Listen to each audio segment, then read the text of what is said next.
السلام علیکم ورحمۃ اللہ وبرکاتہ۔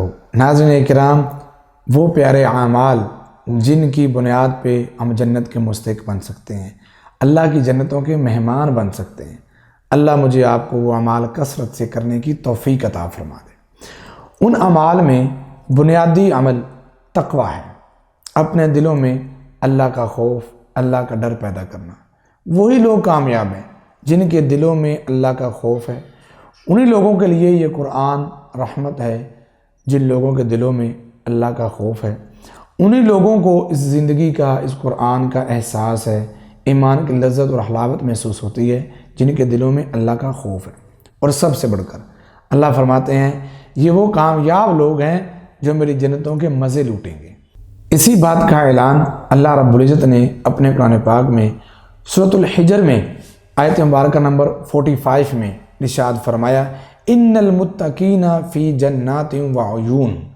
متقی لوگ باغات میں بھی ہوں گے اور چشموں والے باغات میں بھی ہوں گے۔ اور سورۃ آل عمران میں آیت مبارکہ نمبر 133 میں تو اللہ نے بڑے پیارے الفاظ میں فرمایا، اعدت للمتقین، جنت تو ہم نے تیار ہی متقیوں کے لیے کی ہے۔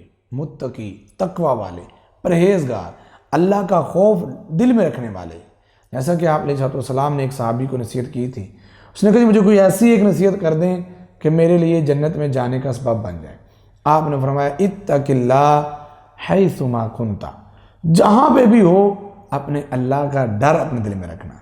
اکیلا ہے تب بھی، دوستوں میں ہے تب بھی، جوانی میں ہے تب بھی، رات ہے تب بھی، تنہائی میں ہو تب بھی، رضائی میں ہو تب بھی، کمبل میں ہو، اکیڈمی میں ہو، کار میں ہو، گاڑی میں ہو، اپنے دل میں اللہ کا خوف رکھنا، یہ آپ کو جنت کا مستحق بنا دے گا۔ جنت تیار ہے ان لوگوں کے لیے جن کے دلوں میں اللہ کا خوف ہے۔ اللہ سے دعا ہے اللہ مجھے آپ کو اپنے دلوں میں اپنا ڈر رکھنے کی توفیق عطا فرمائے۔ آمین ثم آمین۔